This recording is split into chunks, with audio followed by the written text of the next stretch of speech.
How much line shading is the perfect amount for your illustrations? That's what this video is going to help you figure out, so stick around.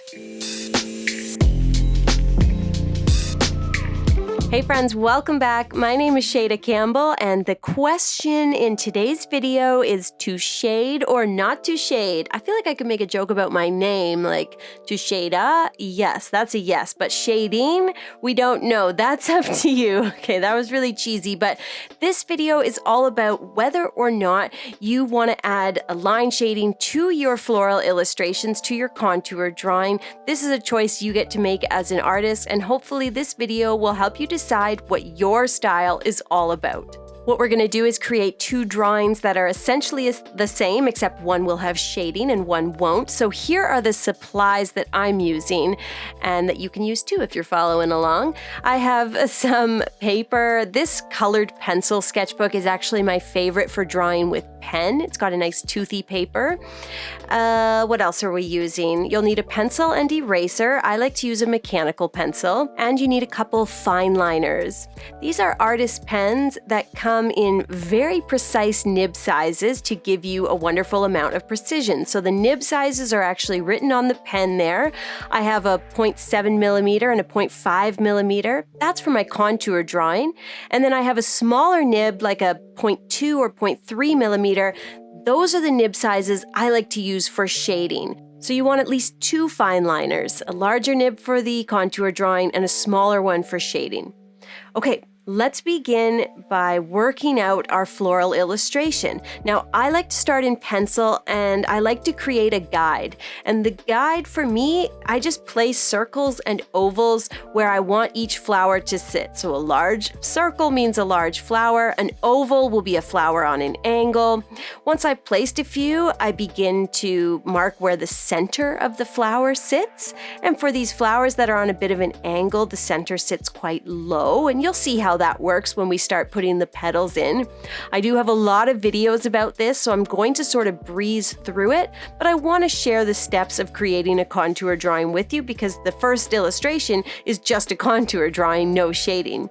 So once all those flowers are in place, I begin to add some stems, and I like to frame all the flowers with lots of leaves, large leaves and small leaves, and even some teeny tiny leaves. And then finally, I'll kind of finish up the illustration by adding some smaller flowers, something like lavender or like a little chickweed or wax flower, just these tiny little buttercup type things. Adding flowers and leaves of different sizes is a really simple, straightforward way to make sure that my illustration has a nice balance. From there, I need to actually put some petals into these guides that I initially set up. And you can see on the flowers where I put the center or the stamen very low, I get this wonderful angled look because I have that short front petal and it looks like the flower is concave and blooming out. And there's lots of videos about that. So I know it's going fast, but I have literally like tens of videos and I will link them in the description. But once your guide, your sketch is all done, you're going to take that larger fine liner. I like to use the 0.7 millimeter nib, and you're going to go over your entire illustration. This just allows you to kind of trace it, make sure that you like where everything is sitting. You can add a little more detail now, like what is the center of the flower going to look like? Is it lines? Is it dots? Is it scribbles? What do the leaves look like? Are they thin and long, or are they round, perfectly round, whatever. Once you've done that, you're going to kind of do the same thing over again by taking a piece of tracing paper and doing a trace of your illustration. This is the editing process. You're refining your own illustration. You're able to keep what you do like about the florals, but change what you don't. So you can see I kind of move the tracing paper around to make sure that all the flowers are tightly packed together and I don't have any big weird gaps in between. Now comes the fun part. Once you're happy with your design, you're going to flip that tracing paper over, cover the back in graphite, just use your pencil, tape it into your sketchbook or your good paper, and then go over the entire design with a nice sharp pencil. That's going to transfer it really beautifully and easily. Then we take that larger fine liner, the 0.5 or 0.7 millimeter nib, and we're just going to trace it again. By this time, you know you're drawing really well, and it's going to be hard to mess up. And that's a good feeling because now you're working on your good copy, on the good quality paper or whatever. So there is mine. At this point, we've transferred the image. Now, to complete our contour drawing, we're just going to add some lines. These lines are still part of the contour drawing. And if you don't know what a contour drawing is, and I just keep saying it, contour drawing, it's like a coloring book image. It's just a black and white line drawing that is very simple. And I just do some lines down the center of each leaf, and that's part of my contour drawing, not part of my line shading. So there she is. She's all done. Contour drawing complete. And now I got a little surprise for you. I've already transferred my illustration into the exact same sketchbook. I've got a couple of them.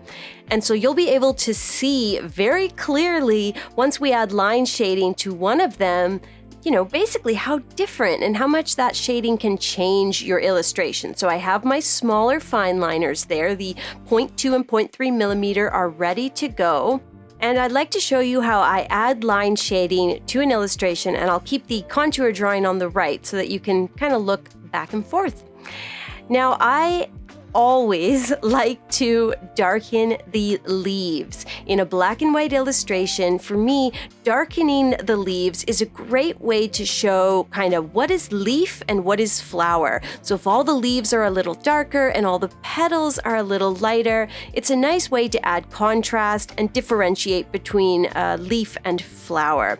So for the leaves, I'll add some horizontal lines like I did on the first couple there, and then on some of these longer leaves, I'll do vertical lines so they don't all have to be the same. In fact, for some of these really tiny ones, I'll even just color them in completely black, so I'm almost scribbling. Speaking of scribbling, there are a lot of different ways to add line shading. For example, you could scribble, or you could just do little lines, or you could do cross-hatching, which is lines at varying angles. You could do stippling, which is dotting. So I have a video all about that, breaking it down for you, and I'll link that in the description. Go watch it after this one. Another thing I want to talk about is where you put the lines. So here I'm darkening these leaves because I want to darken all my leaves. So I added the lines, but then I want to add some shadow. So I'm further adding lines where the leaf meets the petal. See how it now looks like that flower is casting a bit of a shadow on the leaf? So I'm also thinking about, adding that depth by creating some shading and shadow within this piece. Some of these leaves, like the ones I'm working on now, are just going to be darker. That's all there is to it. But others will have that little bit of shadow, especially if they're sitting kind of underneath a flower or another leaf.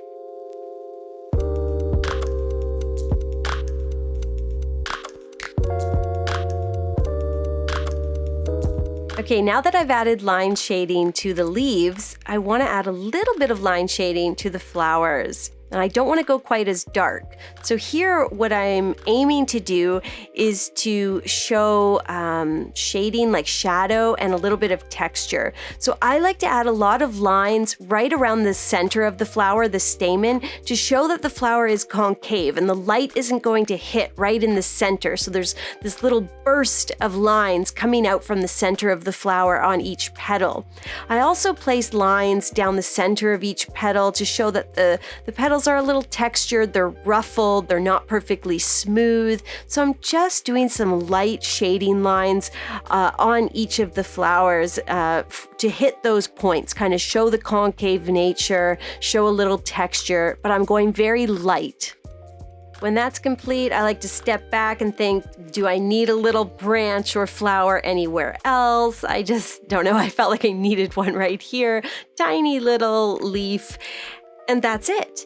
That's my contour drawing with line shading added. So what do you think? Do you like it? That's my typical style, is to go quite heavy on the line shading. Now let's look at both of them next to one another. What I see when I look at these is that they both look quite nice. One isn't necessarily better than the other.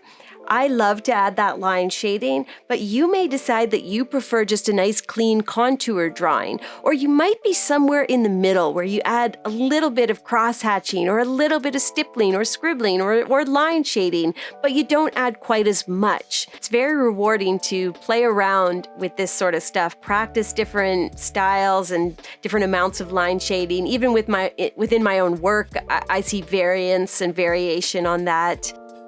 I'll end by saying that patrons of my YouTube channel can get the contour drawing from this video. You'll be able to print it off, so you can print it out a bunch of times and add different amounts of line shading, or just use it as a fun coloring page. It's a great practice piece that you can enjoy. To sign up for my Patreon for weekly bonus content, it's only $22 for the year or $2 a month.